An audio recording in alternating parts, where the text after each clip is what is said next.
you came up with a bunch of ideas to create your name, right? And the thinking that you did, you probably didn't think that was that big of a deal. Like, for example, I always use the example of like your headphone, the cord from your headphones, right? Maybe you take the cord from your headphones and you bend it a certain way and you think that it'll stay there, but as soon as you let it go, it pops out of that position. It doesn't want to stay there. Right. So then you're like, all right, not a big deal. What am I going to do? I'm going to tie a knot in it, or I'm going to tape it down. And then all of a sudden that knot or the tape becomes part of the design. And then, you decide, am I going to replicate that? Or do I not like that? I want to get rid of it. And all of this thinking is happening really quick in a split second. Right. And you're not really thinking it's that big of a deal, but I want to tell you right now that it's a huge deal. It's huge that you interpret the world around you in a very unique way.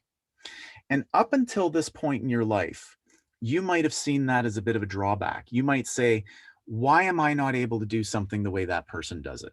Right? Or why do my things always suck and everybody else's stuff always looks so amazing, right? And it's not always the case, but sometimes you might feel that way, right? And I'm here to tell you that what you do is amazing. And what you do is special. And what you do, specifically you, what you do is something that nobody else can do. And you need to honor that process within yourself. You need to be able to look in the mirror and say, I'm really good. And what I do is different. And I could have given you all that same roll of tape and told you all to do a letter R, and you would have all made a completely different letter R than Andrew did. Right. And it's not rocket science, but but it is unique, and it is something that you bring to the equation. And that uniqueness, that difference that you bring to it is what's going to make people coming back. It's going to make people to come back for you to do their artwork over and over and over again. It's going to make people want to come to you and seek you out because they saw what you did with something else and they want you to do something for them. And it's how we make a living, right?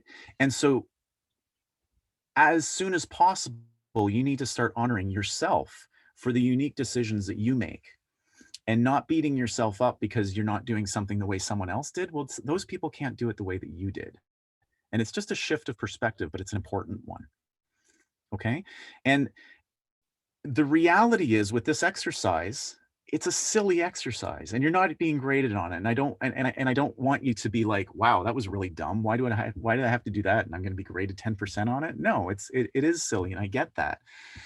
But I want you to think back to what went through your own mind during that 30 minutes.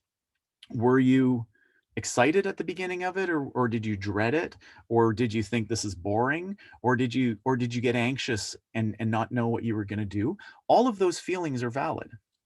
Positive or negative, all of those feelings are valid. It's time for you to start to acknowledge the reactions you have while you're doing your artwork. And it's time for you to be critical in a positive way, right? Critique your own work and your own processes so that you can improve upon them and you can move forward. At any point, did you say, I'm done? I can't do this for 30 minutes. This is stupid, right? Or did you say, okay, this is okay, but I'm going to make it better? And you kept going, right? And like I said, it's kind of the opposite of that draw your animal in 10 seconds with your eyes closed.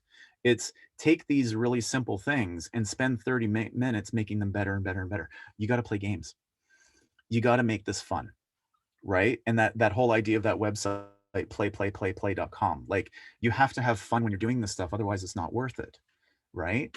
But here's the thing, it's that work that makes it worth it. It's getting to the final result. You probably evaluate your artwork based on the final result right now. And I want you to start enjoying the time it takes for you to get to that final result. I want you to start appreciating that it takes time to get to greatness. And you got to enjoy the work that you put in as you get there, right? And I mentioned this to the students that I had at the end of the semester last semester, but I've got this theory about soulmates, right? And I know I'm going off topic a little bit here, but I've learned in my life that a soulmate isn't someone that you meet. A soulmate is someone that you turn into, that you become. Okay. And I equate that to our artwork. In so many instances, we think that you need to be a genius to do this, right? And I've got news for you. You're not the genius you think you are. Maybe you are. Maybe you are the most amazing genius person that ever lived, and everything that comes into your mind goes down onto paper or on the screen, and it's the most amazing artwork that anyone's ever seen. And if you're capable of doing that, then I applaud you. But I've found that in my life, it's taken a lot of work to get to the results that have meaning for me, right? And so I equate it to soulmates. I think, when I was in my 20s, I dated a lot and I met a lot of people. And sometimes I even thought, gross, eh, honey? I even thought that I met someone who met all of my expectations, but it never ended well. It was always a fight, right? And I've learned that if you meet someone who already meets all of your expectations, that's really boring because there's nowhere for you to grow and there's nothing for you to learn, right? But that you start out with something that has potential, and then you grow, and you grow with that person, and you grow through the process, and you in time become that other person's soulmate. And you can, after years of this, you can look back and you can say, look at what we did together, right? But it's not about being lazy and thinking that it's just going to be given to you. And in this day and age, we're so accustomed to things being at our fingertips and things being easy, right? Whatever you want, you can find it on the internet in a second, and you can even have it delivered to your home if you want to, right? And it doesn't take a lot of work to get there, but your artwork takes work. And so the last 30 minutes, you were doing something that you wouldn't have done on your own. You did it because I pushed you to do it, right? And maybe it was fun and maybe it wasn't, and maybe it was spectacular and maybe it sucked, right? But it's something that you made and it's something that you worked through to get there. And you have to play games. Sometimes you have to close your eyes and you have to draw something in 10 seconds. And sometimes you have to give yourself way more time than you think is necessary to push yourself to do more. But you have to push through, right? And I learned early when I was your age, like I thought I was a genius, right? I was like, I'm really good at what I do. I was really like a bit self-absorbed, I'll be honest. And I was like, everything I do is great. And everyone's just going to look at everything that I do and they're going to be like, wow, Todd is a genius, right? And I wasn't. Right?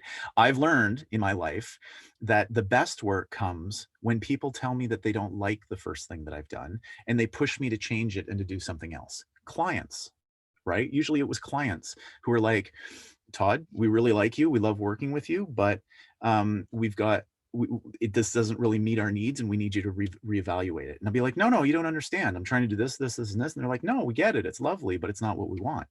And it would force me to go back and change it and to really listen to them and listen to what the project required and then give them something that was better. And it always ended up being better. And I have to admit that after the fact, right? So I've always come up with better work when people have pushed me.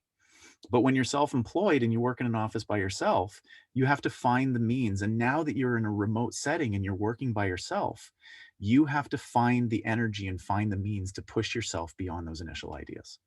All right. Geronimo Stilton. um, what was I going to say? I've just found that I heard somewhere recently that our best ideas are like our sixth or seventh ideas. That you're not an idiot, right? Your initial ideas are probably going to be pretty good.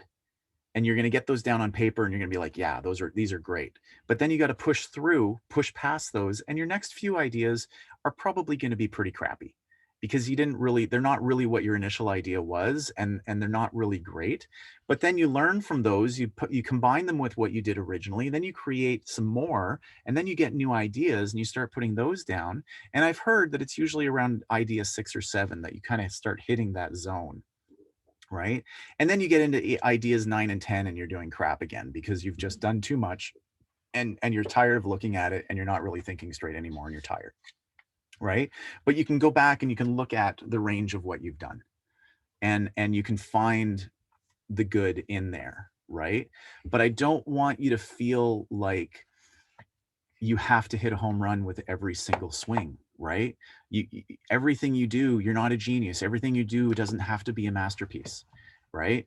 And let me just say that I completely understand that while you're in this semester and you're doing this work and you just need to meet a deadline, sometimes shit just needs to get done, right? She heard me, she's back. Sometimes you just need to meet a deadline. You just need to get a job done, right? And it's not going to be the best thing that you ever did, and you're just going to hand it in. And that might be in 2D design, and that's totally fine. I understand that. Okay. But if you can give yourself the time, and if you can push yourself beyond your initial ideas, you're going to come up with amazing work. Okay. And you're going to come up with things that you might not have even imagined for yourself when you started the project, because you pushed beyond and you pushed through. Okay. So go back on Padlet, look at what everybody has done. Look how all of your classmates interpreted this little silly little project in different ways, right? And look at it and don't say, "Wow, that's really great. I suck." Look at it and say, "Wow, I didn't even think about doing that. That's really creative." Right? Like, always try and put a positive spin on it. Don't look at other people are allowed to have talent, and it doesn't negate your talent. You're allowed to have talent, and so is everybody else. Okay? It doesn't mean you suck because someone else does something better. It just means that you have something that can inspire you to work harder and to move forward.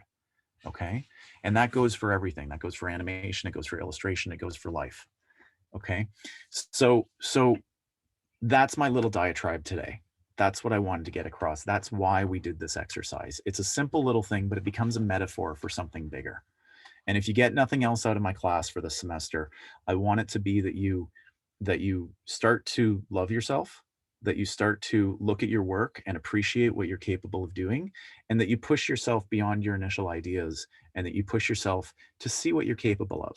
And not all of it's going to be amazing, but at least it's something that you've done, and you can honor yourself for creating something that someone else wouldn't have done, right? And I want to see it all. I want to see all that process, and I want to see you hand all that in, and I want to go through, and I want to see the crap, and I want to see the good stuff, and I want to see how you got to the end result. Okay? So sometimes all it is you just pick up your phone and you take a picture of what you're doing, right? While you're doing it. Even if you're working in your sketchbook, because as soon as you draw over something, I'm not going to see where it started. So just pick up your phone from time to time and take pictures of your process, right? And then let's see where it takes you, and how much of it you're able to accumulate. All right. So come on, I don't have you in tears. That's silly.